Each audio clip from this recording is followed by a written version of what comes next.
แรกที่แสงไฟสว่างขึ้นสู่วันนี้ที่พลังงานสะอาดขับเคลื่อนชีวิตทุกเจเนอเรชันเติบโตภายใต้แสงสว่างเดียวกัน PEA เรามุ่งมั่นพัฒนาเทคโนโลยีและบริการจากรุ่นสู่รุ่นด้วยระบบจ่ายไฟที่มั่นคงอัจฉริยะแม่นยำควบคุมได้แบบเรียลไทม์เราพร้อมเคียงข้างทุกก้าวของเทคโนโลยีพลังงานที่ไม่ว่าคุณจะอยู่ไกลแค่ไหนแสงสว่างยังคงเชื่อมถึงเพราะเราจะยกระดับเศรษฐกิจคุณภาพชีวิตและสังคมไทยให้เติบโตขึ้นอย่างยั่งยืนก้าวเข้าสู่ 65 ปี PEA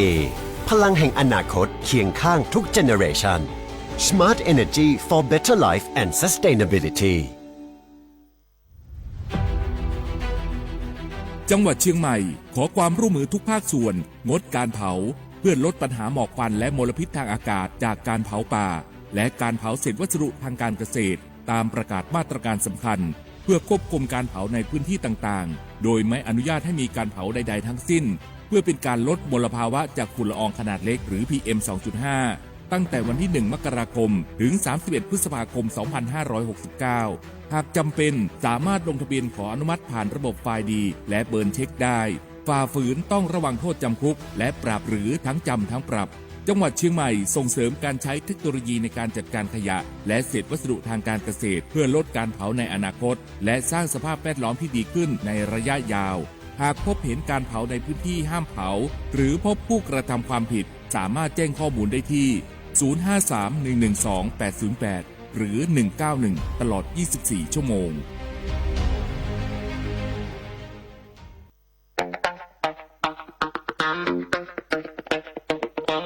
จากอาหารไทยมวยไทยดนตรีไทยไปจนถึงเทศกาลไทยและงานศิลปะไทยวันนี้ซอฟต์พาวเวอร์ทั้ง 14 สาขากำลังส่งพลังครั้งใหญ่ไม่ใช่แค่ผลักดันวัฒนธรรมสู่ระดับโลกแต่คือฟันเฟืองสำคัญที่ขับเคลื่อนเศรษฐกิจไทยให้ก้าวไปข้างหน้าสร้างโอกาสสร้างอาชีพกระจายรายได้สู่ชุมชนและพี่น้องประชาชนโดยตรงเปลี่ยนต้นทุนทางปัญญาให้กลายเป็นสินค้าวัฒนธรรมนำผลกำไรสู่ประเทศซอฟต์พาวเวอร์ไทยเศรษฐกิจกินได้เพื่อชีวิตที่ดีขึ้นของคนไทยทุกคนสำนักงานประชาสัมพันธ์ที่ 3 กรมประชาสัมพันธ์สถานีวิทยุกระจายเสียงแห่งประเทศไทยจังหวัดเชียงใหม่กรมประชาสัมพันธ์ประกาศรับสมัครบุคคลเป็นลูกจ้างเหมาบริการตำแหน่งพนักงานกระจายเสียงภาษาเมียนจำนวน 1 อัตราเพื่อเป็นตัวแทนนำข่าวสารร่วมพัฒนาคุณภาพชีวิตชาวเมียนและเผยแพร่วัฒนธรรมท้องถิ่นให้เป็นที่รู้จักผู้สนใจยื่นใบสมัครด้วยตนเองได้ที่งานธุรการสถานีวิทยุกระจายเสียงแห่งประเทศไทยจังหวัดเชียงใหม่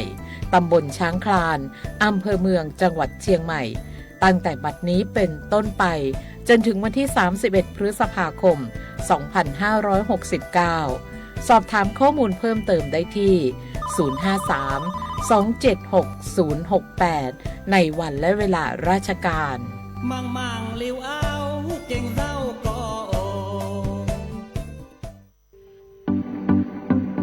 ขอเชิญคุณผู้ฟังพบกับรายการผู้ว่าราชการจังหวัดเชียงใหม่พบประชาชนรายการดีๆที่จะทำให้ทุกคนก้าวทันการพัฒนาจังหวัดเชียงใหม่เป็นประจำทุกวันศุกร์ช่วงเวลา 8 นาฬิกาถึง 9 นาฬิกาที่คลื่น FM 93.25 เมกะเฮิรตซ์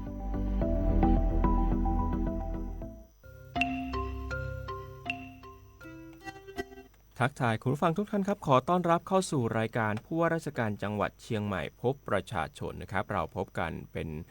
นประจำทุกวันศุกร์เลยนะครับตั้งแต่ช่วงเวลา 8 นาฬิกาถึง 9 นาฬิกานะครับวันนี้กลับมาพบกับผมครับเมทัศน์แจ่มศรีผู้ดำเนินรายการนะครับสำหรับรายการผู้ว่าราชการจังหวัดเชียงใหม่พบประชาชนนะครับเราก็จะนำเรื่องราวข่าวสารในพื้นที่จังหวัดเชียงใหม่นำข้อมูลจากส่วนราชการโดยตรงเลยนะครับเพราะฉะนั้นเป็นข้อมูลแท้จริงอย่างแน่นอนนะครับนำมาประชาสัมพันธ์กันต่อผ่านคลื่น FM 93.25 เมกะเฮิรตซ์นะครับคลื่น AM 639คลื่น FM 98นะครับรวมไปถึงสวท.ฝางนั่นเองนะครับก็ มีติดตามกันได้ผ่านที่ FM 89.25 เมกะเฮิรตซ์นั่นเองครับคุณผู้ฟังครับวันนี้เรามีประเด็นที่น่าสนใจนะคุณผู้ฟังเป็นประเด็นที่ทั้งเรื่องใกล้ตัวนะอย่างเรื่องของการลดค่าครองชีพนะครับเรื่องของประเพณีต่างๆอย่างประเพณีใส่ขันดอกบูชาเสาอินทขิฬด้วยนะครับซึ่งในช่วงแรกเนี่ยจะไปติดตามกับทางท่านสุภมิตรกิจจาภิพัฒน์นายกสมาคมธุรกิจท่องเที่ยวจังหวัดเชียงใหม่นะครับช่วงที่2ครับเป็นเรื่องของปากท้องของพี่น้องประชาชนนั่นเองนะครับกับเรื่องของโครงการไทยช่วยไทยนะครับช่วงนี้เนี่ยที่ผ่านมาก็มีการประกาศรับรถพุ่มพวงรับสมัครรถพุ่มพวงนะเพื่อที่จะนำสินค้าราคาถูกเนี่ยไปจำหน่ายให้กับพี่น้องประชาชนในชุมชนเลยนะครับก็จะทำให้เราเนี่ยประหยัดเรื่องของค่าใช้จ่ายกับการเดินทางด้วยนั่นเองนะครับก็ได้รับความสนใจค่อนข้างเยอะเลยคุณผู้ฟังครับก็จะมาดูกันว่าในตอนนี้ภาพรวมเป็นอย่างไรบ้างนะครับรวมไปถึงเรื่องของโครงการส่งเสริมและพัฒนาข้าวคุณภาพสูงนะครับเพื่อเพิ่มรายได้ให้กับพี่น้องเกษตรกรหรือว่าข้าวประณีตนั่นเองนะครับส่วนช่วงที่3ครับเราจะมาติดตามกันในช่วงใกล้เปิดเทอมนี้นะครับพลาดไม่ได้เลยกับเรื่องของการเตรียมความพร้อมการเปิดเทอมของโรงเรียนในจังหวัดเชียงใหม่นะว่าตอนนี้เขามีการเตรียมความพร้อมยังไงบ้างโดยเฉพาะเรื่องของมาตรการด้านการปลอดภัยนะครับด้านความปลอดภัยต่างๆรวมถึงเรื่องของการประหยัดพลังงานมีโรงเรียนไหนที่จะมีการส่งเสริมให้ผู้ปกครองมีการนำรถเนี่ยมารับส่งนักเรียนนะมีการเพิ่มเที่ยวรถหรือไม่อันนี้ก็ต้องรอติดตามกันรวมถึงใครที่เป็นคุณครูนะครับก็จะมาพูดเรื่องของการคัดเลือกครูผู้สมควรได้รับพระราชทานรางวัลครูสมเด็จเจ้าฟ้ามหาจักรีจังหวัดเชียงใหม่ด้วยมีแต่เรื่องน่าสนใจทั้งนั้นเลยนะครับคุณผู้ฟังครับในวันนี้อยากจะเตือนพี่น้องประชาชนสักนิดหนึ่งนะครับทุกพื้นที่เลยนะคุณผู้ฟังเพราะว่าเราเนี่ยมาดูข้อมูลของศูนย์อุตุนิยมวิทยาภาคเหนือปรากฏว่าในวันนี้ครับจะมีฝนตกอยู่ที่60%ของพื้นที่เลยแล้วก็มีอำเภอที่จะมีฝนตกหนักมากด้วยนะครับไล่มาตั้งแต่โซนใต้เลยนะครับทั้งอำเภออมก๋อยฮอดแม่แจ่มกัลยาณิวัฒนานะครับอำเภอพร้าวเชียงดาวเวียงแหงชัยปราการฝางแล้วก็แม่อายนะครับในพื้นที่อำเภอที่ผมบอกไปข้างต้นเนี่ยเป็นอำเภอที่จะมีปริมาณฝนตกหนักมากนะครับคุณผู้ฟังในขณะที่อำเภอดอยเต่าจอมทองแม่วางเสมิงแม่แตงดอยสะเก็ดแล้วก็แม่อ่อนนะครับรวมถึงดอยหล่อสันป่าตองสันกำแพงสารพีหางดงอำเภอเมืองเชียงใหม่สันทรายแล้วก็แม่ริมครับจะเป็นพื้นที่ที่มีฝนตกปานกลางครับถ้าเกิดว่าเรามาดูข้อมูลนะครับในรายอาทิตย์นะครับวันนี้มีฝนตกอยู่ที่60%พรุ่งนี้นะครับก็คือวันเสาร์แล้วก็วันอาทิตย์เนี่ยก็จะอยู่ที่60%เช่นเดียวกัน3วันติดเลยคุณผู้ฟังเพราะฉะนั้นเนี่ยต้องระมัดระวังในเรื่องของดินโคลนถล่มกันด้วยนะครับสำหรับใครที่อยู่ในพื้นที่ตีนเขาหลังจากนั้นจะมีปริมาณฝนตกที่ลดน้อยลงนะครับล่าสุดเนี่ยจังหวัดเชียงใหม่ก็มีการออกมาประกาศแจ้งเตือนพี่น้องประชาชนด้วยอยากจะให้ทุกคนเนี่ยติดตามข้อมูลสภาวะอากาศแล้วก็ข่าวสารจากทางราชการด้วยนะครับระมัดระวังอันตรายจากพายุฝนฟ้าคะนองลมกันโชกแรงแล้วก็ฝนที่ตกหนักรวมถึงขอให้หลีกเลี่ยงการอยู่ในที่โล่งแจ้งใต้ต้นไม้ใหญ่สิ่งก่อสร้างแล้วก็ป้ายโฆษณาที่ไม่แข็งแรงรวมถึงระวังอันตรายจากฟ้าผ่าด้วยพ่อแม่พี่น้องชาวเกษตรกรครับควรที่จะป้องกันผลิตผลทางการเกษตรอาจจะหาไม้ค้ำยันนะฮะสำหรับใครที่ปลูกไม้ผลนะครับรวมถึงขอให้เอาพวกพลาสติกถุงพลาสติกครับคลุมผลไม้ด้วยคลุมไม้ผลด้วยเพราะว่าตอนนี้เนี่ยเห็นว่ามีหลายเจ้าเนี่ยเริ่มที่จะมีผลผลิตออกมาแล้วนะครับเพราะฉะนั้นตอนนี้ถ้าเกิดว่าใครเนี่ยได้รับผลกระทบขอความช่วยเหลือนะโทรได้เลยที่เบอร์1784ตลอด24ชั่วโมงเลยนะครับจดเอาไว้เลย1784เวลาที่ท่านได้รับผลกระทบจากอุทกภัยสาธารณภัยต่างๆ1784นะครับจะเป็นช่องทางหลักเลยที่สามารถโทรไปแจ้งข้อมูลได้นะครับหรือว่าปภ.เชียงใหม่ครับ053-221-470นะครับ053-221-470ก็โทรไปได้ตลอด24ชั่วโมงเช่นเดียวกันนะครับคุณผู้ฟังครับก่อนที่เราจะไปติดตามรายละเอียดที่น่าสนใจในช่วงแรกของเรานะครับจะพาคุณผู้ฟังนั้นไปติดตามกันในช่วงเล่าเรื่องเมืองเชียงใหม่วันนี้มีอะไรไปฟังกันครับ เล่าเรื่องเมืองเชียงใหม่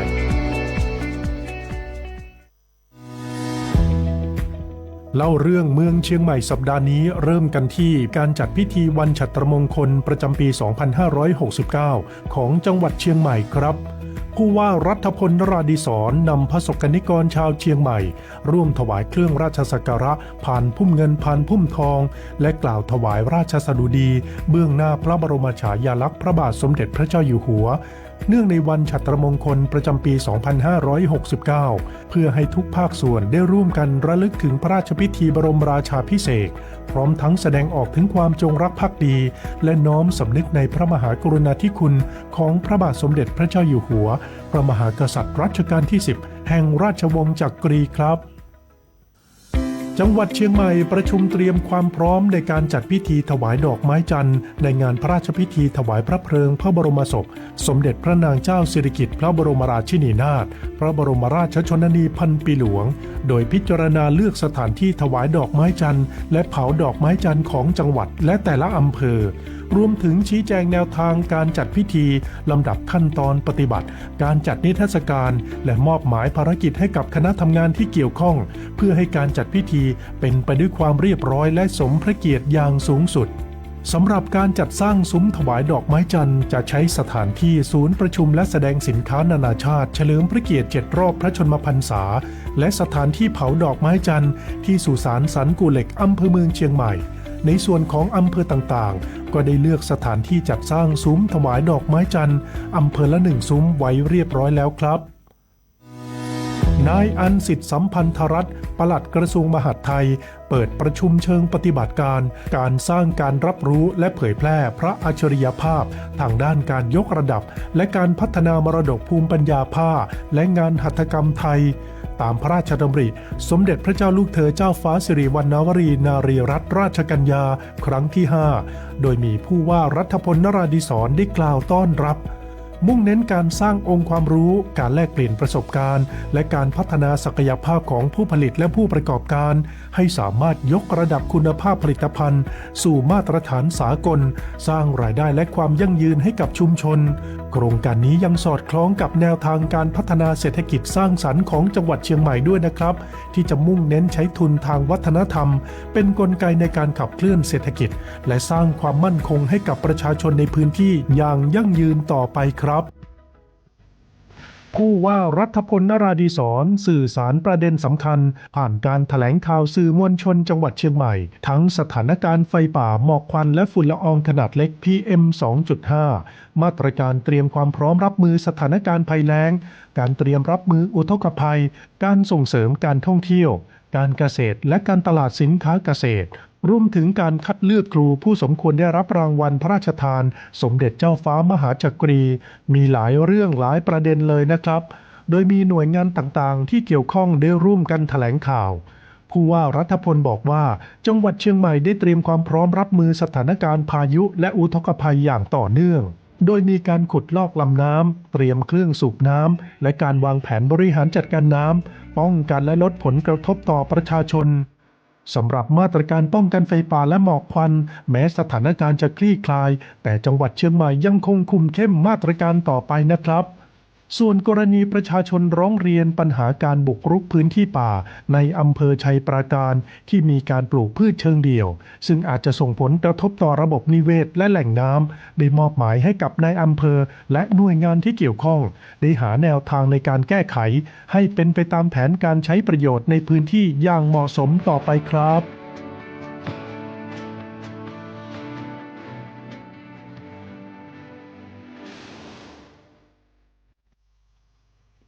นี่นะครับก็คือช่วงเล่าเรื่องเมืองเชียงใหม่นะครับมีเรื่องหลายเรื่องที่น่าติดตามกันเป็นอย่างมากเลยนะครับ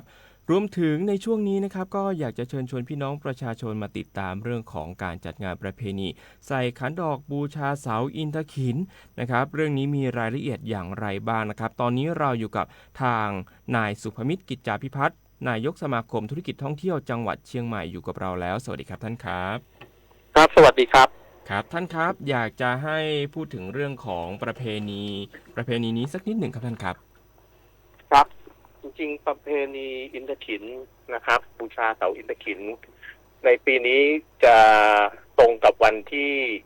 13ถึง20พฤษภาคมนี้นะครับ ที่วัดเจดีย์หลวงครับ ครับผมในเรื่องของรายละเอียดการจัดกิจกรรมในปีนี้เป็นยังไงบ้างครับท่านครับครับก็ในวันที่13นะครับก็จะเริ่มตั้งแต่ช่วงเช้านะครับพิธีสำคัญก็จะมีพิธีนะครับอัญเชิญพระเจ้าฝนแสนหานะครับออกจากวัดช่างแต้มมาสู่วัดเจดีย์หลวงในช่วง9โมงเช้านะครับและในช่วง10โมงก็จะมีพิธีอัญเชิญน้ำสงฆ์และผ้าไตรพระราชทานจากสมเด็จพระเจ้าอยู่หัวนะครับมาสู่วัดเจดีย์หลวงนะครับแล้วก็จะมาถึงหลักๆก็จะเป็นพิธีในช่วงเย็นนะครับในช่วงบ่ายแก่ๆนะครับก็เป็นพิธีอัญเชิญพระเจ้าฝนแสนหาพร้อมเครื่องสักการะบูชาเสาอินทขิญนะครับก็คือในช่วง 13.30 น.นะครับและในช่วง4โมงเย็นนะครับก็จะเป็นการอัญเชิญน้ำสงฆ์พระราชทานนะครับและในช่วง 17.00 น.ก็เป็นประธานในพิธีจุดธูปเทียนบูชาและส่งน้ำพระเจ้าฝนแสนหาตลอดจนจุดธูปเทียนบูชาพระพุทธรูปพระเจ้าอุ่มเมืองบูชาเสาอินทขิญนะครับและหลังจากนั้นก็จะเป็นการประธานในพิธีก็จะนำประชาชนนะครับพี่น้องประชาชนนะครับใส่ขันดอกบูชาเสาอินทขิญครับครับในช่วงปีที่ผ่านมาเราได้รับความสนใจมากน้อยแค่ไหนครับกับประเพณีในช่วงผมเรียนว่าในช่วงปีที่แล้วนะครับในตลอดงานนะครับมี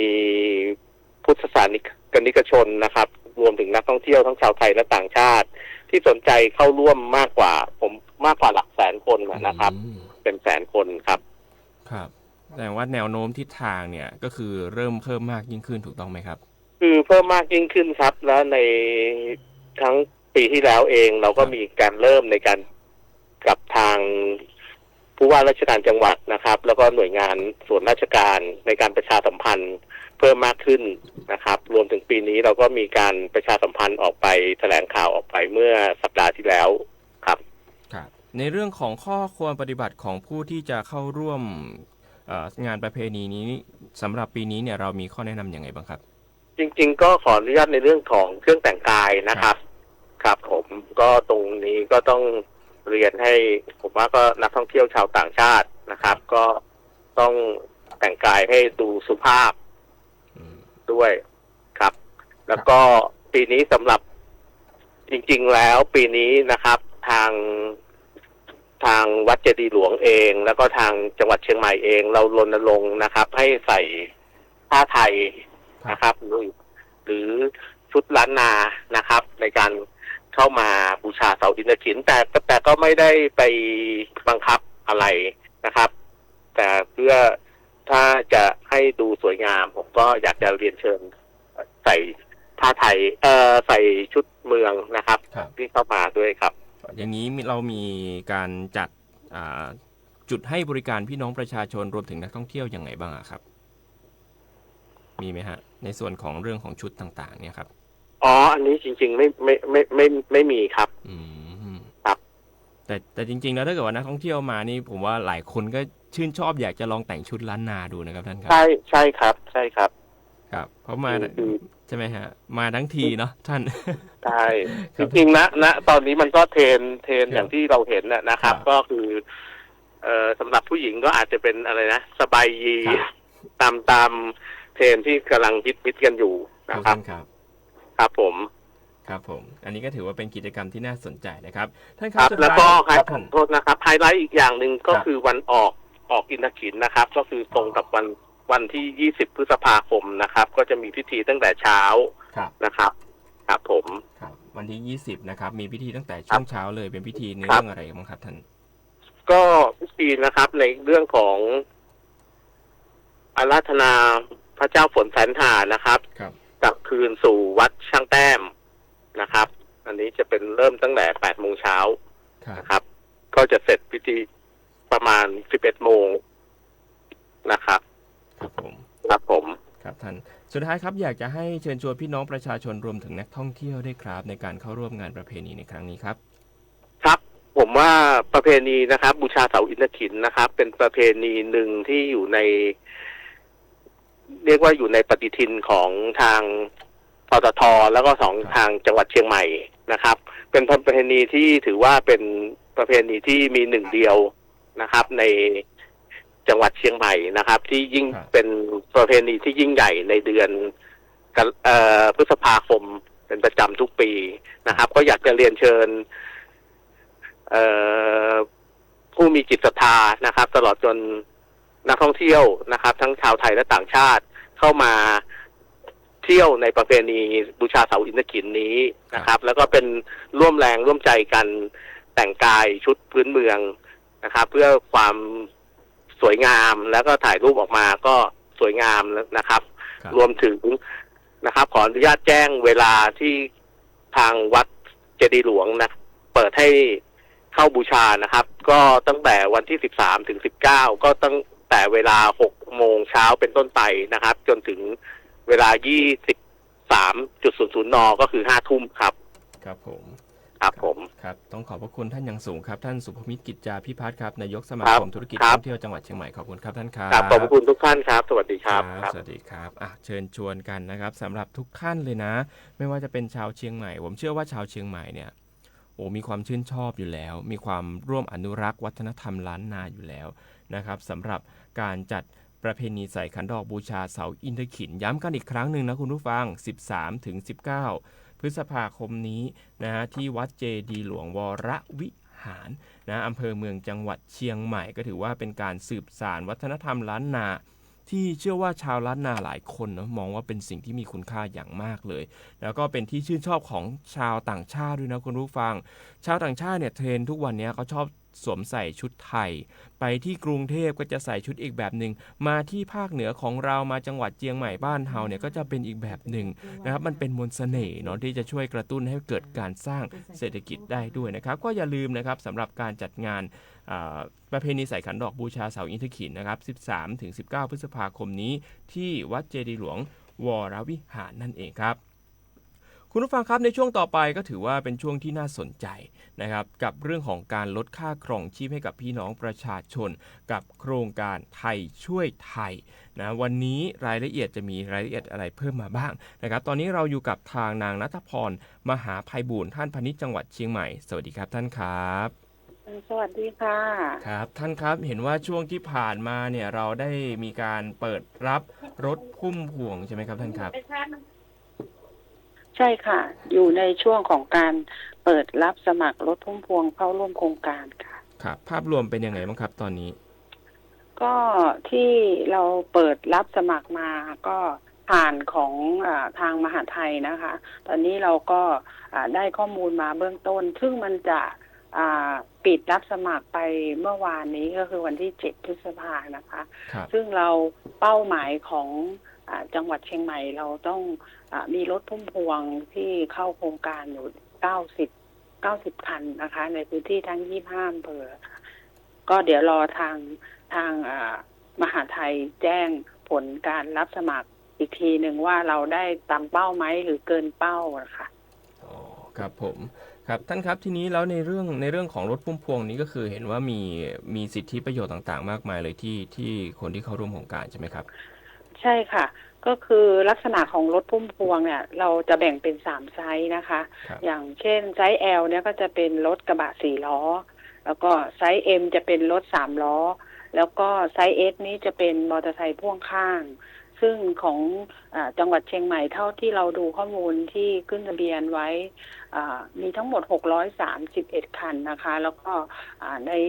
631 คันเนี่ยเขาต้องสมัครเข้าร่วมโครงการอันนี้เดี๋ยวเรารอผลทางมหาไทยว่ามีคนสมัครได้ถึง90 คันไหมนะคะใน3ไซส์ทั้งไซส์ L ไซส์ M ไซส์ S ตรงนี้นะคะครับอย่างนี้เราตั้งเป้าหมายยังไงบ้างครับสำหรับโครงการสินค้าราคาประหยัดนี้ครับ โครงการรถพุ่มพวงเนี่ยลักษณะของการดำเนินงานก็คืออาจจะต้องนำสินค้าแล้วก็เข้าไปจำหน่ายตามเส้นทางที่กำหนดนะคะเพราะว่าหลังจากที่ทางผู้ประกอบการหรือผู้ค้าเนี่ยสมัครแล้วก็จะมีการกำหนดเส้นทางอย่างเช่นรถกระบะนี่ก็จะกำหนดเป็นระดับจังหวัดอาจจะไปได้ไกลหน่อยนะคะสินค้าก็อาจจะได้ปริมาณมากขึ้นระดับอำเภอเป็นรถมอเตอร์ไซค์พ่วงข้างอันเนี้ยก็ไปได้อีกในระดับหนึ่งตามศักยภาพส่วนพื้นที่ห่างไกลเนี่ยถ้ารถมอเตอร์ไซค์พ่วงข้างหรือรถ3 ล้อไม่สมัครไม่ครบถ้วนเนี่ยเราก็จะพิจารณาเรื่องของร้านค้าสวัสดิการชุมชนที่อยู่ในพื้นที่แต่ละอำเภอทดแทนให้ครบตามเป้าหมายอยู่แล้วค่ะครับผมครับอย่างนี้ในเรื่องของความคาดหวังนะครับคิดว่าหน้ารถเล่เนี่ยจะเข้าถึงพี่น้องประชาชนได้มากน้อยแค่ไหนครับคิดว่าของจังหวัดเชียงใหม่เราอำเภอค่อนข้างเยอะแล้วก็มีพื้นที่ห่างไกลคิดว่าคงต้องใช้ร้านสวัสดิการแห่งรัฐนี้ช่วยในเรื่องของการกระจายสินค้าเข้าพื้นที่นะคะเนื่องจากว่าปริมาณของสินค้านี่ก็จะแตกต่างกันแล้วก็การรับสินค้าที่ไปจำหน่ายในตามรถพุ่มพวงนี้ก็สามารถมารับได้ที่ไปรษณีย์ใกล้บ้านท่านไปรษณีย์ที่อยู่แต่ละอำเภออันนี้เรากำลังจะกำหนดจุดของไปรษณีย์ว่ามีไปรษณีย์ที่ไหนอยู่เพื่อเป็นข้อมูลให้กับทางอำเภอได้ต่อจิ๊กซอว์เนื่องจากว่าอำเภอรับสมัครขึ้นทะเบียนรถพุ่มพวงมาปุ๊บเนี่ยแล้วก็มีการกำหนดเส้นทางแล้วก็การรับสินค้าก็จะรับผ่านทางไปรษณีย์ค่ะครับเรื่องของสินค้านี่ก็คือมีการกำหนดการลดราคาสินค้ามากน้อยแค่ไหนครับค่ะลักษณะสินค้าเราจะแบ่งเป็น2 ประเภทนะคะ2 ประเภทหลักๆก็จะเป็นกลุ่มอาหารก็จะลดราคาอยู่ที่ 20-30% ส่วนกลุ่มอุปโภคบริโภคนี่ก็จะลดราคา50% นะคะเพราะฉะนั้นในลักษณะของรถพุ่มพวงที่เราจะทำเนี่ยก็แบ่งเป็นสินค้าของกลุ่มสินค้าที่จะดำเนินการนะคะแล้วก็ปริมาณสินค้าก็มากน้อยตามขนาดรถมีการกำหนดอยู่ว่ารถพุ่มพวงจะต้อง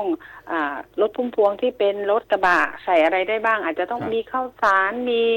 อาหารบะหมี่กึ่งสำเร็จรูปปลากระป๋องที่มีปริมาณมากขึ้นส่วนรถพุ่มพวงหรือรถ3 ล้อเนี่ยก็อาจจะต้องลดปริมาณลงเนื่องจากว่าในภายใต้โครงการจะมีกำหนดไว้ชัดเจนค่ะครับครับผมท่านครับอย่างนี้แล้วในเรื่องของภาพรวมนะฮะเอาตั้งแต่วันศุกร์ที่ผ่านมาเราเองก็ได้มีการจัดโครงการไทยช่วยไทยด้วยผลตอบรับเป็นยังไงบ้างครับท่านครับจากคิกออฟไปเมื่อวันที่1นะคะที่เราเรียกว่ามีการจัดสินค้าอุปโภคบริโภคสินค้าชุมชนสินค้าเกษตรอย่างที่นำเรียนไปอยู่ 80% เป็นที่หน้าว่าการอำเภอนะคะแล้วก็พบกันหน้าอำเภอนะทุกวันศุกร์ของเดือนพฤษภาคมนะคะก็ได้ผลตอบรับที่ดีเชียงใหม่เราจากตัวเลขที่ทางส่วนกลางเขาเก็บยอดไปเนี่ยก็ที่รายงานผ่านระบบของมหาดไทยเองเนี่ยก็อยู่ลำดับ3ของประเทศนะคะคึกคักพอสมควรลำดับ1จะเป็นสุรินทร์นะคะลำดับที่2ก็จะเป็นนครราชสีมาลำดับที่3เป็นเชียงใหม่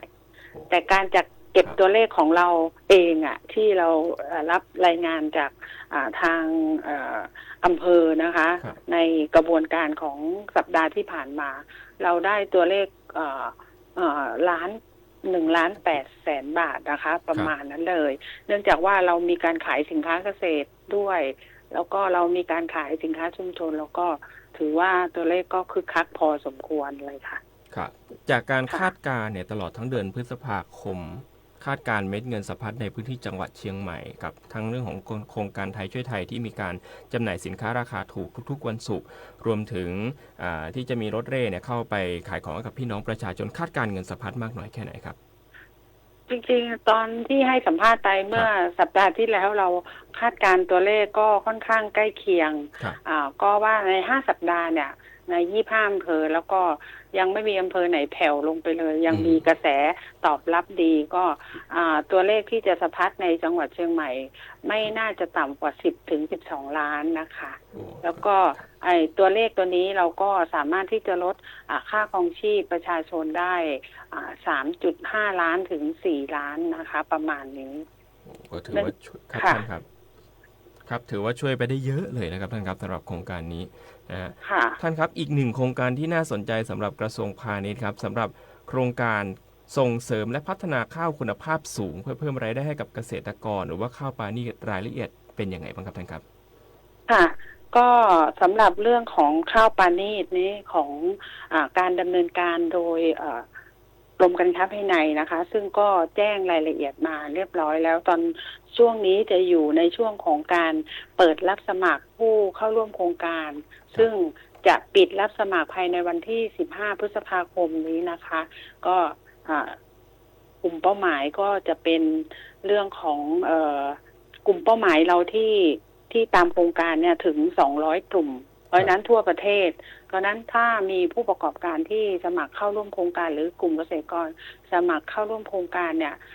เยอะก็จะได้ประโยชน์จากโครงการมากขึ้นเพราะฉะนั้นเราต้องเร่งการประชาสัมพันธ์ให้กลุ่มเป้าหมายหรือชวนให้กลุ่มเป้าหมายได้สมัครเข้าร่วมโครงการก็จะสามารถพัฒนาหรือสร้างมูลค่าเพิ่มของข้าวในพื้นที่จังหวัดเชียงใหม่ได้มากขึ้นค่ะครับว่าง่ายๆก็คือคนที่เข้าร่วมโครงการเนี่ยจะได้เสริมองค์ความรู้ใช่ไหมครับท่านครับมีองค์ความรู้มากขึ้นขออนุญาตนำเสนออย่างนี้นะคะเราอยู่ในช่วงของเชิญชวนกลุ่มเป้าหมายก็จะเป็นกลุ่มวิสาหกิจชุมชนเป็นสหกรณ์กลุ่มเกษตรกรหรือกลุ่มวิสาหกิจเพื่อสังคมตรงเนี้ยอันนี้คือกลุ่มเป้าหมายที่เราอยากให้พี่น้องประชาชนช่วยกันประชาสัมพันธ์แล้วก็ให้กลุ่มเป้าหมายได้สมัครเข้าร่วมโครงการ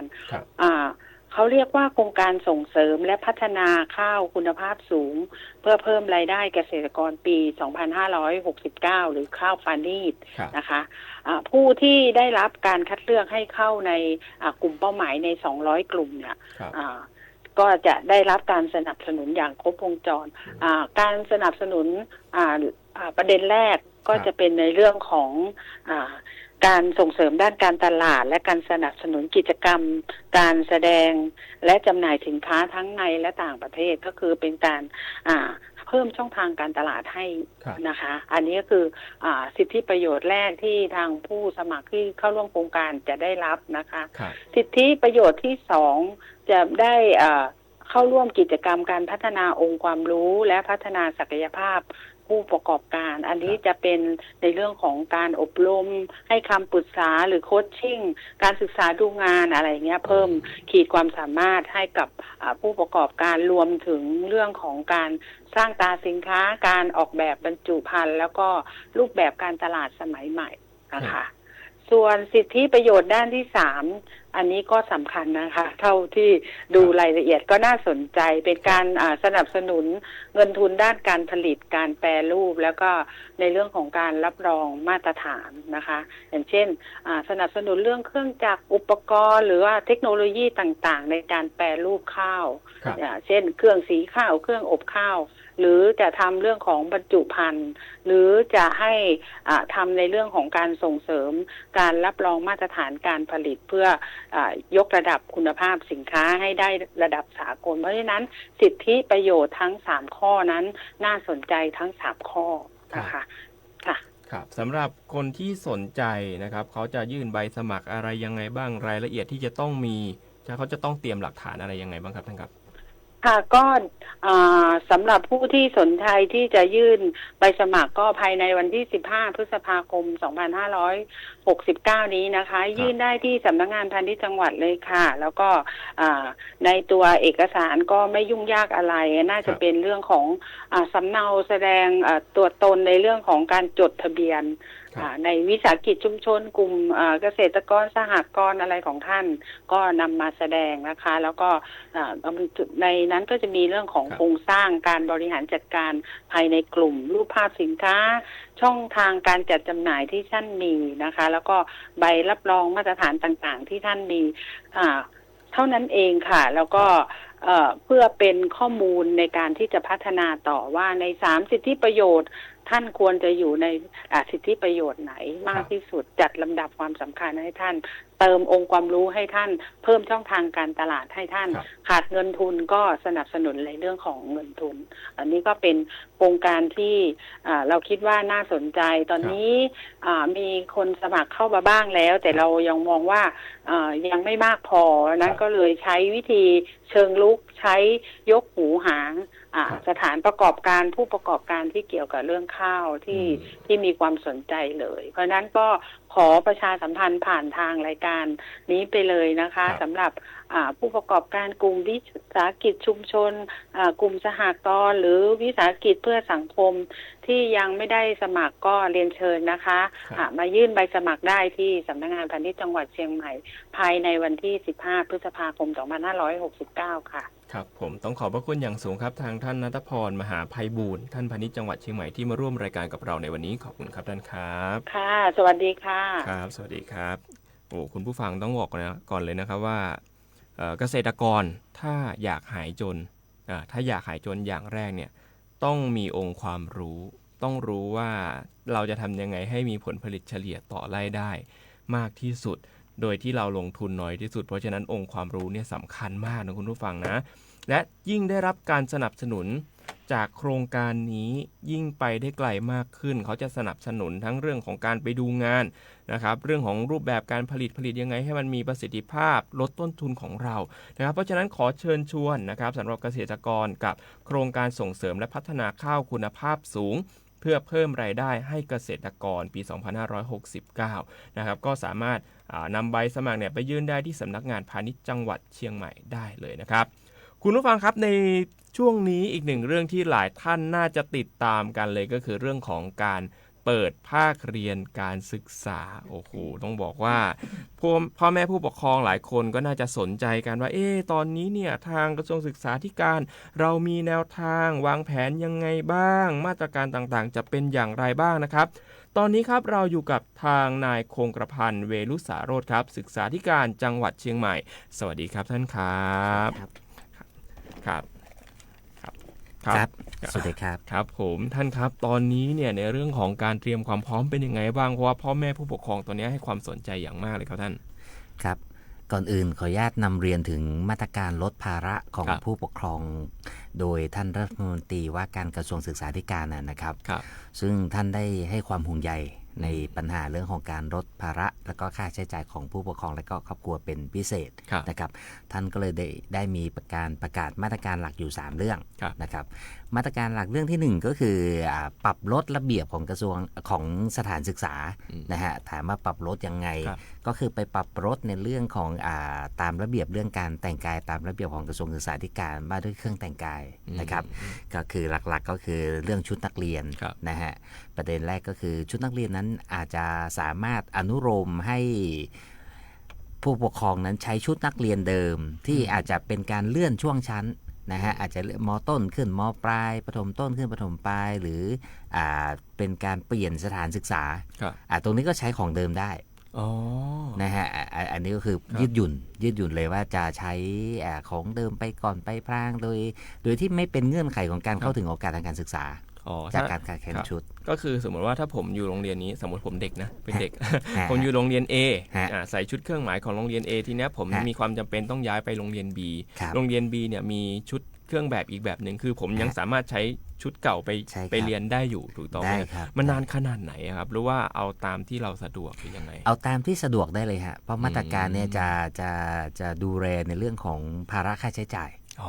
ก็จะไม่ทำให้เป็นภาระผู้ปกครองจากเงื่อนไขของการใช้ชุดก็เลยจะปลดล็อกในเรื่องของเครื่องแต่งกายประเด็นที่2ฮะถ้าเกิดเราคิดว่าการใช้ชุดในระหว่างเรียนไม่สะดวกก็เพิ่มจำนวนวันของการใส่ชุดพละศึกษาได้หรือว่าไปเพิ่มจำนวนการใส่ชุดไพรเวทได้อันนี้จะเป็นระเบียบของสถานศึกษานั้น ถึงไอ้มาตรการถึงใช้ชื่อคำว่าปลดล็อกระเบียบ ครับ แล้วยังรวมไปถึงกระเป๋ารองเท้าถุงเท้าอะไรที่มันเป็นโลโก้สถานศึกษาหรือเป็นเครื่องหมายเนี่ยก็สามารถที่จะไม่ต้องใช้ได้ขอให้ใช้กระเป๋าอื่นๆทดแทนได้หรือรองเท้าอื่นๆทดแทนได้ที่เป็นไอ้ลักษณะของความสุภาพอันนี้ก็จะเป็นหนึ่งในเงื่อนไขที่พยายามไม่ใช้เครื่องแบบไม่ใช้กติกาของภาระประเด็นที่3เรื่องชุดลูกเสือเนตรนารีอันนี้เราพูดกันบ่อยโดยหลักแล้วเรามักจะได้รับเสียงสะท้อนว่าจำนวนชุดเนี่ยอุปกรณ์เยอะชุดพิเศษแล้วก็ค่าใช้จ่ายจะพอสมควรนะฮะปรากฏว่าท่านรัฐมนตรีก็ยืนยันให้สถานศึกษาว่าใช้รูปแบบจำลองใช้ผ้าผูกคอกับหมวกเป็นสัญลักษณ์ร่วมกับชุดนักเรียนหรือชุดพละได้อันนี้เราก็จะตัดปัญหาในเรื่องของการที่จะต้องไปซื้ออุปกรณ์ที่มีจำนวนที่ช่วงแรกหรือช่วงไหนที่เรายังตึงๆเงี้ยฮะเราอาจจะลดภาระตรงนี้ไปเลยนะครับยังรวมไปถึงเรื่องของการปักชื่อปักเครื่องหมายโดยปกติเนี่ยเวลาเราไปโรงเรียนชุดนักเรียนเราก็จะมีจัดเต็มมาสมควรนะฮะชื่อโรงเรียนเลขประจำตัวชื่อนามสกุลอะไรอย่างเงี้ยฮะเงื่อนไขตรงนี้ก็คือท่านบอกว่าให้ใช้แค่ชื่อย่อของสถานศึกษานั้นๆหรือโรงเรียนนั้นๆก็พอแล้วก็มันจะสอดคล้องกับกฎหมายเรื่องของการคุ้มครองข้อมูลส่วนบุคคล PDPA ครับผมอันนี้ก็จะตอบสนองแล้วยังสามารถให้โรงเรียนนั้นออกมาตรการให้ความช่วยเหลือจะลดค่าใช้จ่ายค่าบำรุงการศึกษาหรือว่าจะให้ผ่อนชำระอันนี้ก็เป็นเงื่อนไขที่สถานศึกษานั้นๆสามารถดำเนินการได้ตามบริบทรวมไปถึงการใช้คำว่าการดูแลเป็นรายกรณี case by case ก็คือสถานศึกษาก็สามารถจะให้ความช่วยเหลือเป็นพิเศษหาทุนให้ระดมทรัพย์ในภาพรวมหรืออะไรในการบริหารจัดการดังกล่าวอันนี้เป็นมาตรการที่1ในเรื่องของบทบาทของการปลดล็อกระเบียบและเงื่อนไขอื่นๆครับ เมื่อกี้มีคุณผู้ฟังพิมพ์เข้ามาบอกโอ้ยน่าสนใจมากเลยช่วยประหยัดเงินไปได้เยอะเลยนะโดยเฉพาะเนี่ยครับท่านชุดลูกเสืออย่างเงี้ยโอ้โหไหนจะต้องมีผู้ไหนจะต้องมีอะไรก็จะช่วยประหยัดเงินในกระเป๋าได้ค่อนข้างที่จะเยอะเลยนะครับมีมาตรการเพิ่มเติมไหมครับท่านครับมาตรการที่2ครับใช้คำว่ามาตรการจัดหาอุปกรณ์การเรียนในราคาควบคุมนะฮะคือทางกระทรวงศึกษาธิการเนี่ยก็จะมีหน่วยงานในกำกับชื่อสำนักงานสกสคนะครับสำนักงานสวัสดิการสวัสดิภาพครูและบุคลากรซึ่งก็จะมีองค์กรภายในเขาเรียกว่าร้านศึกษาพันธุ์ศึกษาพันธุ์พาณิชย์เนี่ยจะเป็นหน่วยงานในการจัดหาอุปกรณ์การเรียนและก็แบบเรียนทุกชนิดซึ่งสามารถจัดหาในราคาพิเศษและควบคุมเพื่อให้เป็นการแบ่งเบาภาระนะครับซื้อของดีราคาถูกมีคุณภาพนะฮะแล้วสำนักงานสกสคนี้ก็จะมีสาขาหรือว่าสำนักงานระดับจังหวัดทุกแห่งทั่วประเทศตรงนี้ก็จะสามารถทำให้ผู้ปกครองเข้าถึงในการซื้อสินค้าราคามาตรฐานราคาถูกนะฮะที่ควบคุมและก็มีคุณภาพตอนนี้นะฮะการดำเนินการโดยฉับไวเร่งด่วนสำนักงานสกสคจังหวัดเชียงใหม่เนี่ยก็เลยได้จัดโครงการร่วมกับร้านเครื่องเขียนกับร้านจำหน่ายชุดนักเรียนในจังหวัดขออนุญาตชื่อแล้วกันนะฮะเพราะมาร่วมก็คือร้านไทยพัฒน์ศึกษาร้านโมเดิร์นนะฮะแล้วก็ร้านชุดนักเรียนสุทธิพรทางสกสคก็ได้ดำเนินการจุดจำหน่ายจุดละ1แห่งต่ออำเภอก็อาจจะใช้เวลาในการแจ้งเยอะผมยกตัวอย่างเลยกันนะฮะได้ครับท่านก็คือพื้นที่ที่อาจจะใน25อำเภอเนี่ยมีอยู่2จุดที่ไม่ใช่จำหน่ายในสถานศึกษาอำเภอดอยสะเก็ดที่เทศบาลตำบลสันบุเลยอำเภอสันกำแพงจัดที่ว่าการอำเภอแล้วก็อำเภอเมืองเชียงใหม่ก็โรงเรียนอนุบาลเชียงใหม่โรงเรียนอำเภอแม่ริมโรงเรียนบ้านริมใต้อันนี้เป็นตัวอย่างนะฮะอย่างอำเภอฮอดโรงเรียนบ้านท่าข้ามอะไรเงี้ยฮะอันนี้เป็นตัวอย่างเดี๋ยวผมจะขออนุญาตไปประชาสัมพันธ์ในรายละเอียดต่อเพิ่มเติมได้ครับท่านครับต่อเลยครับมีมาตรการเพิ่มเติมไหมมาตรการที่3ก็จะเป็นมาตรการเสริมนะฮะมาตรการเสริมเนี่ยเราก็จะมีการเขาเรียกอะไรติดตามแล้วกันติดตามรายงานผลเพื่อให้ไม่ใช่เป็นการไปกวดขันเข้มงวดกับผู้ปฏิบัติแต่จะเป็นการติดตามการดำเนินการที่ผู้ปกครองเนี่ยสามารถที่จะสะท้อนได้คือเราจะเปิดช่องทางให้ผู้ปกครองนั้นสามารถสะท้อนเรื่องการดำเนินการได้โดยตรงมันจะมีเบอร์สายด่วนกระทรวงศึกษานะฮะแล้วก็ศูนย์รับเรื่องร้องเรียนร้องทุกข์ของกระทรวงศึกษาเดี๋ยวผมขออนุญาตให้รายละเอียดเป็นในสื่ออีกทีหนึ่งนะฮะเนาะแล้วก็จะมีการรายงานผลควบคู่ไปกับการตรวจราชการซึ่งสิ่งเหล่านี้มันจะเป็นกลไก channel ที่ติดตามได้รวดเร็วแล้วก็ไปถึงทุกจุด นะฮะหมายถึงว่ารายงานได้จากจุดเล็กๆระดับสถานศึกษาทั่วประเทศได้เลยนะครับและสุดท้ายก็คงจะมีบ้างที่ท่านผู้ใหญ่ท่านอาจจะลงมาตรวจเยี่ยมอันนี้ก็จะเป็นมาตรการกำกับติดตามแต่อย่างไรก็ตามเจตนารมณ์ในการดำเนินการในครั้งนี้นะฮะคือวัตถุประสงค์เนี่ยลดภาระผู้ปกครองนะฮะลดค่าใช้จ่ายแต่เราไม่ลดคุณภาพการศึกษาแล้วเราเปิดโอกาสว่า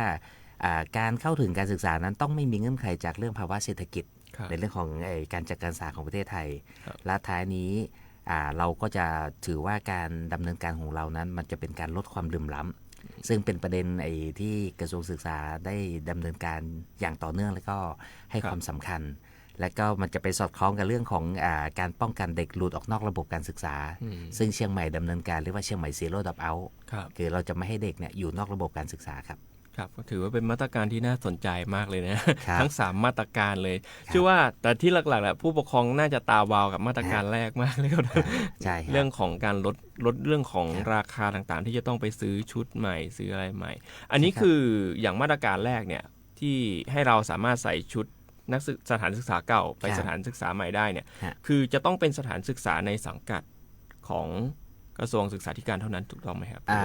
คำว่าในสังกัดก็ครอบคลุมนะฮะก็คือเนื่องจากการสั่งการหรือข้อสั่งการในรูปแบบราชการเนี่ยมันต้องเป็นหน่วยงานในสังกัดก่อนแต่ว่าก็จะประกอบไปด้วยทั้งสังกัดและกำกับด้วยนะฮะก็จะประกอบไปด้วยโรงเรียน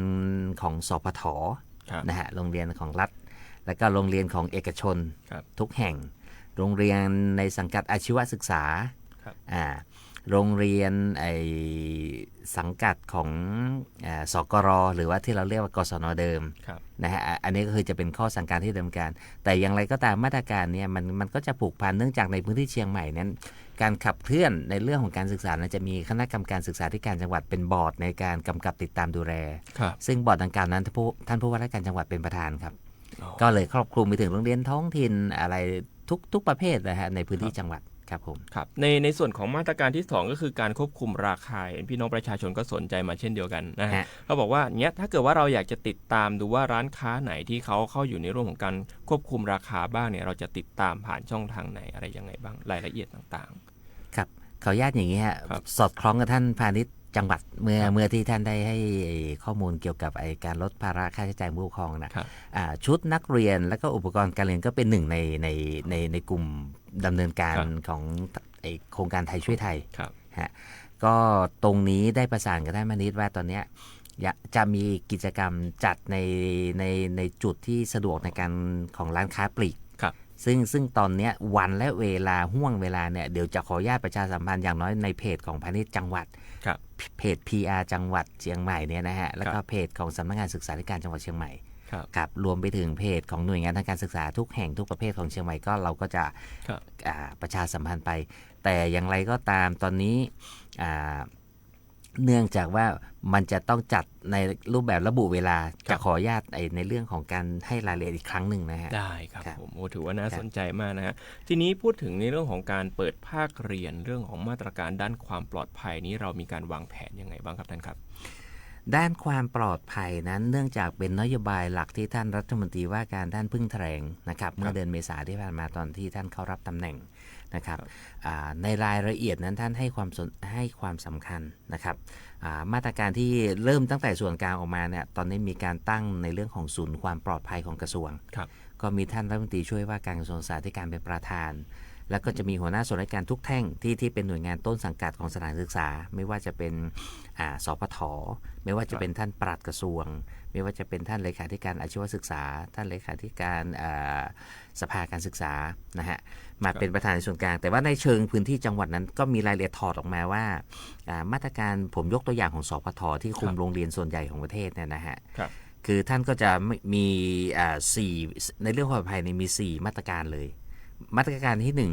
1ใช้คำว่าจัดสวัสดิภาพนักเรียนก็คือดูแลความปลอดภัยตั้งแต่ออกจากบ้านมาโรงเรียนจนเดินทางกลับบ้านและรายละเอียดอื่นก็คือการจัดสถานที่สิ่งแวดล้อมในโรงเรียนให้ปลอดภัยดูแลการเข้าถึงด้านโภชนาการและสุขภาพการป้องกันภัยธรรมชาติดูแลฝุ่นละออง PM 2.5 เรื่องป้องกันภัยจากยาเสพติดสารเสพติด เรื่องความรุนแรงในสถานศึกษาแล้วก็การพนันออนไลน์อันนี้จะเป็นลักษณะในสถานศึกษาแต่พอมาตรการที่2เสริมเขาเรียกมาตรการเสริมสร้างโอกาสจะต้องมีการเยี่ยมบ้านนักเรียน 100% คุณครูต้องลงไปดูอะไรในสภาพความเป็นอยู่นะฮะได้มีการรู้จักนักเรียนรู้จักผู้ปกครองแล้วก็จะต้องมีการจัดกิจกรรมสอนเสริมชดเชยให้นักเรียนกรณีที่นักเรียนคนใดนั้นต้องได้รับดูแลนะฮะแล้วก็ส่งเสริมทักษะวิชาการอาชีพทักษะชีวิตสิ่งเหล่านี้สถานศึกษาจะต้องให้ความสำคัญแล้วก็เสริมไปในเรื่องของการจัดการเรียนรู้นะฮะรวมไปถึงเรื่องการทำระบบโคชชิ่งชี้แนะแนวทางทางการศึกษารวมไปถึงยังให้นักจิตวิทยาที่ประจำของเขตพื้นที่การศึกษานั้นลงให้ดูแลให้ความรู้ของผู้เรียนนะครับรวมไปถึงป้องกันภัยไซเบอร์นะฮะผมไปอีกนิดนึงมาตรการเลยอีก2ส่วนย่อยแล้วก็ที่เหลือก็จะเป็นมาตรการด้านเครือข่ายก็จะต้องเสริมสร้างเครือข่ายความร่วมมือถ้าเป็นความปลอดภัยก็จะดูทั้งฝ่ายปกครองตำรวจในเรื่องของการตรวจตาดูแลเพราะตอนนี้เราไม่มีครูเวรละเรายกเลิกครูเวรละเราก็ต้องเอาชุมชนเข้ามามีส่วนร่วมแล้วก็ฝ่ายปกครองฝ่ายความปลอดภัยอื่นเข้ามาช่วยเหลือนะฮะแล้วก็สุดท้ายไอ้ที่ชัดเจนอีกอันคือสถานศึกษาต้องมีแผนเผชิญเหตุแผนเผชิญเหตุต้องร่างขึ้นมาเลยนะครับให้สถานศึกษาเนี่ยมีขั้นตอนอยู่3ขั้นตอนหลักก่อนเกิดเหตุเนี่ยเรามีความระมัดระวังอย่างไรป้องกันอย่างไรแล้วก็ในขณะเกิดเหตุรายงานข้อมูลอย่างไรติดตามอย่างไรนะครับเพื่อเป็นการติดตามแจ้งข่าวสถานการณ์ให้ทันทีแล้วก็หลังเกิดเหตุมีการบรรเทาระงับเหตุเยียวยาสถานการณ์อย่างไรอันนี้ก็เป็นกรอบด้านความปลอดภัยครับมีพี่น้องประชาชนถามเข้ามาในรายการนะครับเขาบอกว่าฝากถึงท่านศึกษาธิการเชียงใหม่ด้วยครับอยากจะรู้ว่าโรงเรียนของท้องถิ่นทำเหมือนโรงเรียนศึกษาธิการจังหวัดใช่ไหมมีเรื่องของรหัสหมายเลขก็อยากรู้ว่าทุกโรงเรียนสมัยต้องมีรหัสหมายเลขเอาไว้เนี่ยคือไม่ว่าจะเป็นเทศบาลโรงเรียนอบจจังหวัดและโรงเรียนศึกษาธิการจังหวัดทุกอย่างเนี่ยก็คือต้องมีหมายเลขระบุเอาไว้ถูกต้องไหมครับครับอย่างที่นำเรียนก็คือมาตรการเนี่ยตั้งอยู่บนพื้นฐานของการลดภาระและค่าใช้จ่ายเพราะฉะนั้นรหัสหมายเลขโรงเรียนนั้นเป็นสิ่งที่ดำเนินการได้เพราะยังไม่ถึงกับเป็นภาระอื่นนะครับแล้วก็ไม่ถึงกับทำให้เกิดเป็นลักษณะของภัยจาก PDPA หรือข้อมูลส่วนบุคคลตรงนี้สามารถดำเนินการได้สถานศึกษาสังกัดอปทเนี่ยลักษณะเป็นของอาจจะนอกกระทรวงคือดำเนินการโดยอนุโลมแต่ว่าอยู่บนเจตนารมณ์ช่วยเหลือประชาชนหากเทศบาลใดที่มีความพร้อมในการดูแลนักเรียนผู้ปกครองอยู่แล้วเนี่ยอันนี้ก็เป็นดุลพินิจที่จะดำเนินการได้ตามบริบทครับก็คือตามบริบทมีการพิจารณาตามบริบทของโรงเรียนแล้วก็พื้นที่นั้นด้วยนะครับท่านครับแล้วในเรื่องของช่วงนี้โอ้โหเรื่องของราคาพลังงานมันสูงมากเลยตอนนี้ทางศึกษาธิการเรามีแผนยังไงบ้างครับ4 นาทีสุดท้ายครับท่านครับครับเรื่องพลังงานเนี่ยทางกระทรวงศึกษาธิการเนี่ยได้เตรียมมาตรการรองรับตั้งแต่ตอนช่วงที่เกิดเหตุนะครับเบื้องต้นเนี่ยได้มีแนวทางถ้าเป็นแนวทางกลไกการทำงานของภาคส่วนราชการเลยเนี่ยมีการให้การวางแผน work from home แต่ทีนี้ในระดับสถานศึกษาในสิ่งที่สำคัญในเรื่องการจัดการเรียนรู้ตอนนี้ยังเป็นการจัดการเรียนรู้เป็นการจัดการเรียนรู้แบบออนไซต์ณสถานที่จริงเลยแต่อย่างไรก็ตามให้เตรียมตัวเตรียมพร้อมเพราะภาวะออยช็อคเนี่ยมันอาจจะส่งผลกระทบเกิดขึ้นฉับพลันแล้วก็กระทรวงศึกษาธิการได้มีการเตรียมตัวในเรื่องการจัดการเรียนรู้ในหลายรูปแบบซึ่งสิ่งที่เป็นมาตรการอยู่แล้วคือการเรียนรู้นะ anywhere anytime เรียนได้ทุกที่ทุกเวลาเพราะฉะนั้นหากเกิดสถานการณ์ที่จำเป็นต้องจัดการศึกษาแบบที่ไม่สามารถออนไซต์ได้เนี่ยเรามีความพร้อมเพราะเราเตรียมตัวอย่างต่อเนื่องนะฮะตั้งแต่เกิดสถานการณ์โควิดต่อเนื่องมาละแล้วเราก็มีการฝึกคุณครูนะครับในเรื่องของการเทรนและการจัดการเรียนรู้หลากหลายรวมไปถึงการที่ผู้เรียนก็เตรียมความพร้อมที่จะสามารถเรียนรู้แบบออนไลน์นะครับสิ่งเหล่านี้มันจะกลายเป็น next normal ที่เราทำมาไม่ค่อยที่จะกังวลในวิธีการจัดการเรียนรู้เพียงแต่อย่างไรเราห่วงในเรื่องของทักษะของผู้เรียนถ้าเกิดเรียนแบบออนไลน์เนี่ยอาจจะทำให้การจัดการเรียนรู้ในแนวรูปแบบทักษะชีวิตการจัดการเรียนรู้ในแนว active learning ผ่านลงมือปฏิบัติจริงเนี่ยมันอาจจะทำให้เด็กเกิด loss learning ได้นะครับแต่เป็นสิ่งที่เราพร้อมที่จะรองรับมือครับกับเรื่องของการเข้าสังคมทักษะอาจจะลดน้อยลงถ้าอย่างงี้สมมติว่ากรณีนะถ้ามันเกิดออยช็อคขึ้นมาจริงๆแล้วเนี่ยแล้วเราต้องใช้เรียนออนไลน์ครัวเรือนที่เขาไม่ได้มีเงินอย่างเงี้ยเราจะทำยังไง คือตรงนี้นี่เราเตรียมความพร้อมในเรื่องของอุปกรณ์เรื่องของแนวทางของคุณครูมาชดเชยหลายรูปแบบคือสถานศึกษาที่ส่วนใหญ่ตัวนี้ผมใช้คำว่าเกิน 60% ที่สามารถจัดการเรียนรู้แบบออนไลน์ได้แต่จะมีรูปแบบการเรียนรู้อื่นนะฮะเรื่องของใบงานที่เราเรียกกันว่าออนแฮนด์เอาใบงานให้ไปทำแล้วก็รวมไปถึงการบูรณาการการจัดการเรียนรู้ณสถานที่ที่เหมาะสมเพราะตอนนี้มันปัญหาไม่ได้อยู่ที่โรคติดต่อเพราะฉะนั้นเราสามารถจัดจุดจัดกระจายนะครับการร่วมมือการใช้เครื่องมือร่วมนะฮะการใช้ทรัพยากรร่วมกันแล้วก็เป็นการวางแผนเขาเรียกว่าในเชิงบริบทสถานศึกษาถ้าบางสถานศึกษานั้นอาจจะอยู่ในที่ตั้งที่ไม่ต้องเดินทางไม่เป็นภาระก็อาจจะไม่ถึงขั้นที่เขาเรียกจากออยช็อคถ้าเป็นพื้นที่ที่ชุมชนที่ไม่ใหญ่โตไม่ต้องเดินทางก็อาจจะไม่กระทบในเรื่องของออนไซต์แต่ถ้าโรงเรียนขนาดใหญ่การเดินทางต้องใช้ค่าใช้จ่ายนั้นถือว่ามีความพร้อมครับต้องขอบพระคุณอย่างสูงครับทางท่านคงกระพันธ์เวรุสาโรจน์นะครับท่านศึกษาธิการจังหวัดเชียงใหม่ที่มาร่วมรายการกับเราในวันนี้ขอบคุณครับท่านครับขอบคุณครับพี่น้องประชาชนก็บอกว่าอุ้ยได้สาระดีมากเลยนะฮะก็ขอบคุณทุกท่านนะครับที่ติดตามรับฟังมาตั้งแต่ช่วงต้นรายการนะครับไม่ว่าจะเป็นป้าแมวจันยาเจ้าประจำนะครับพี่แนนนันทวันนะครับพี่สุรชัยพี่ณภศรนะครับรวมถึงทางพี่สมชายสุนันทาบอกว่ารับฟังอยู่ครับมีสาระดีมากเลยแล้วก็น้องคุณมีเพื่อนเป็นคนดีที่ฝากคำถามผ่านรายการเราเข้ามาโอ้ชอบมากเลยครับเวลาที่จัดรายการแล้วมีคนตั้งคำถามเข้ามานะต้องขอบพระคุณอย่างสูงที่ติดตามเรามาตั้งแต่ช่วงต้นรายการครับเดี๋ยวพบกันอีกในครั้งหน้าสำหรับวันนี้สวัสดีครับ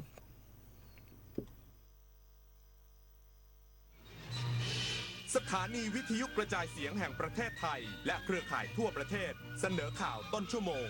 รู้เร็วรู้จริงเกาะติดทุกสถานการณ์